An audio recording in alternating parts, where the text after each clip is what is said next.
Catch बसला हातात. कसं असं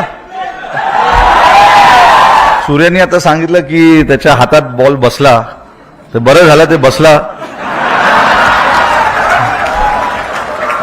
नाहीतर पुढे त्याला मी बसवलं असतं. अप्रतिम झेल तो घेतला. रोहितनं सांगितलंच नसता घेतलं तर तुला बघितलंच असतं, पण रोहितने एकट्याने बघितलं नसतं, आम्ही सगळ्यांनीच बघितलं असतं. आमचे लोक फार वेडे आहेत, जिंकल्यानंतर एवढा उदो करतात आणि हारल्यानंतर दगड मारायला कमी नाही करत. सूर्य कुमार ने त्या दिवशी एक ही कैच लिया, लेकिन क्या सॉलिड लिया. सूर्य कुमारच्या त्या कॅचची आठवण आली की डेव्हिड मिलर रात्री झोपेत सुद्धा उठत असेल घाबरून. तो कॅच तर आपण कोणी विसरूच शकत नाही आणि ते देखील मनात हेच म्हणत असतील की बरं झाला कॅच माझ्या हातामध्ये आला. पण असा हा काही योगायोग नव्हता, तो तुमचं श्रम होतं, तुमची प्रॅक्टिस होती.